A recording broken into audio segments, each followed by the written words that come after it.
ఇప్పుడు first thing ఏంటంటే రవితేజ గారి ఫ్యాన్స్కి అయితే నిజంగా మూవీ వచ్చేసి చాలా బాగా నచ్చుతుంది.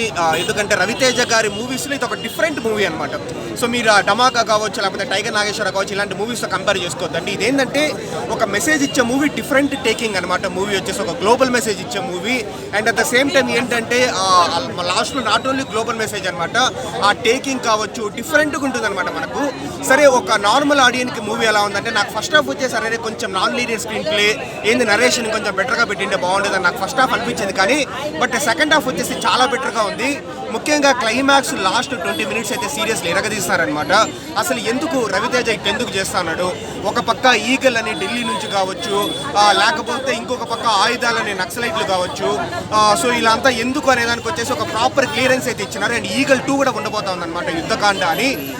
సో అంటే రవితేజ గారి డైలాగ్ డెలివరీ కావచ్చు, సో మనకంతా చాలా బాగుందన్నమాట. మంచి మంచి డైలాగ్స్ ఉన్నాయి ఈ మూవీలో. వచ్చేసి ఆయుధంతో విధ్వంసం చేసేవాడిని రాక్షసుడు అంటారు, అదే ఆయుధంతో విధ్వంసం ఆపేవాడు దేవుడు అంటారు.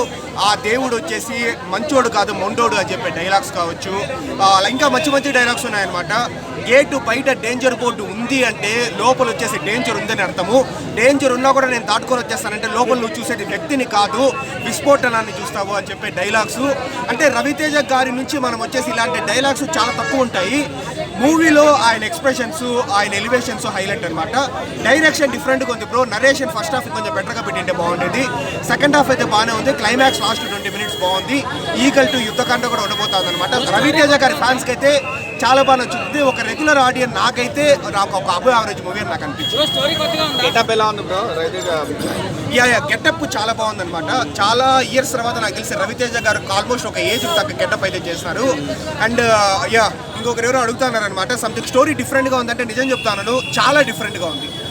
ధమాకా లాగా, అంటే ధమాకా హిట్ అయినప్పటికీ కమర్షియల్ మూవీ కదా. సో ఈ మూవీ ఏంటంటే ఒక కైండ్ ఆఫ్ ఎక్స్పెరిమెంట్ మూవీ లాగానే మనకు ఉంటుంది.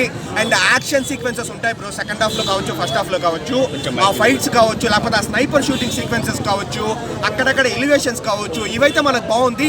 ఒకటే మైనస్ ఏంటంటే మనకు ఫస్ట్ హాఫ్లో వచ్చేసి నాన్ లీనియర్ స్క్రీన్ ప్లే ఉంటుంది అనమాట. అంటే పాస్ట్లో జరిగేది ఒక సీన్, ఫ్యూచర్లో జరిగేది ఒక సీన్, ఏది అనేది మనకు లీనియర్గా ఉండదు. అదొక్కటి నరేషన్ బెటర్గా పెట్టండి ఇంకా బాగుండేది. అదొక్కటే మైనస్. ఓవరాల్గా ఒక ముక్కలో చెప్పాలంటే ఫస్ట్ హాఫ్ నాకు యావరేజ్ అనిపించింది, సెకండ్ హాఫ్ బాగుంది. క్లైమాక్స్ లాస్ట్ 20 మినిట్స్ ఎక్సలెంట్గా ఉంది. అండ్ ఈగల్ 2 యుద్ధకాండ కూడా ఉంది.